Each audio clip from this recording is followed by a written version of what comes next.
What's going on, baseball fans? So in this video, I'm going to go over the teams that benefit the most from the new expanded playoff format, which includes 8 teams from the American League and 8 teams from the National League. Let's not waste any time. Let's get to it. Coming in at number 5, I have the Boston Red Sox. Starting off this list are my Red Sox, and they have been given a blessing this season with the expanded playoff format. This is a team with some great pieces in the lineup, such as Xander Bogaerts, Rafael Devers, JD Martinez, and Andrew Benintendi, but this team really lacks starting pitching.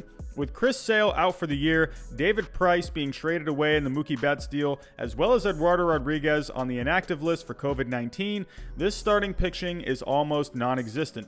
Sure, they have Nathan Eovaldi, who's looking much better than he did last year, but other than that, they're relying on guys like Martin Perez and Ryan Weber, as well as openers. Like I said though, the offense is still very good and the bullpen is fine, so I definitely see the Red Sox being in the conversation for the 8th seed. At number 4, we have the Chicago White Sox. Here's a team that was very hyped up coming into this season, considering the pieces they added in the offseason, such as Yasmani Grandal, Edwin Encarnacion, and Dallas Keuchel, to go along with some very talented players on this team already.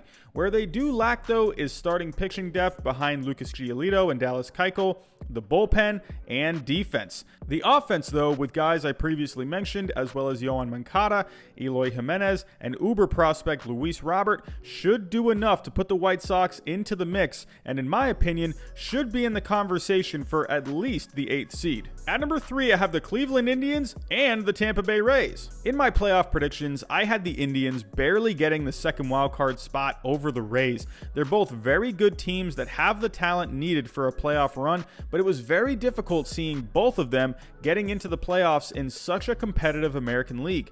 However, now that there's 3 more spots in the American League, I absolutely see both the Indians and the Rays getting in. The Rays did lose some key players this offseason, but they did get some decent pieces back, and on paper have really good starting pitching, a decent lineup, and a good bullpen, as well as a solid manager in Kevin Cash. The Indians, on the other hand, are very similar. Very good starting pitching on paper, a decent lineup, a decent bullpen, and a very good manager in Terry Francona.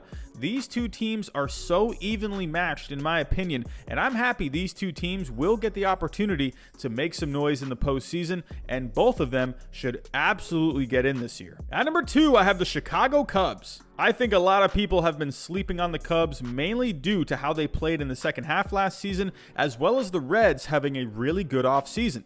However, the Cubs still have a very talented team, as well as a new manager in David Ross, who is very familiar with a lot of these players and helped them win a World Series back in 2013. The offense is still really good, and in my opinion, the Cubs starting pitching still has plenty of potential with Kyle Hendricks, Yu Darvish, Tyler Chatwood, and John Lester. The bullpen is a slight question mark, but I think they have some potential with guys like Craig Kimbrell, who did have a rocky 2019, but he also had a very late start, and Kyle Ryan, who had an ERA in the mid-3s last year. Another thing to add is after 60 games last season, the Cubs were the second best team in the National League, only behind the Dodgers. And overall for the season, with that bad second half they had, they were still the 8th best team in the National League. I think the Cubs have a lot of good pieces on this team that could very well contribute to a deep playoff run. They just need to get in, and I think with 8 teams being able to get in, the Cubs have a chance. And at number 1, I have the NL East. This is a division that is just so tight that most of these teams could make the playoffs. And heck, even the Marlins could somehow sneak into the 8th seed. In a regular postseason format with 5 teams making the playoffs, the Nationals, Braves, Phillies, and Mets would be going at it for 2 playoff spots. Now that you can have 3 more teams get into the playoffs, I can easily see the Braves, who are now without Cole Hamels and lost Josh Donaldson in the offseason, making it in. I can easily see the Mets, who are now without Marcus Stroman due to a calf injury to go along with Noah Syndergaard being out already, along with a bullpen that could be good, but it's still a giant question mark. The Nationals, who I currently have winning the division, did lose Anthony Rendon this past offseason, and Steven Strasburg was scratched from his start earlier this week.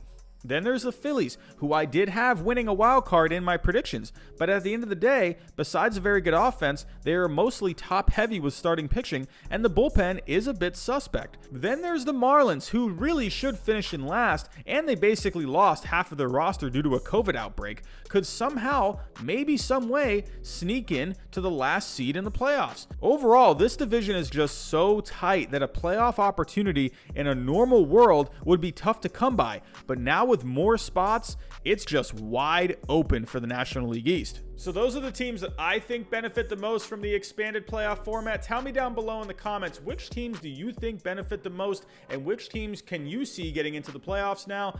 But that's all I got for right now. Thanks for watching, and I'll talk to you next time.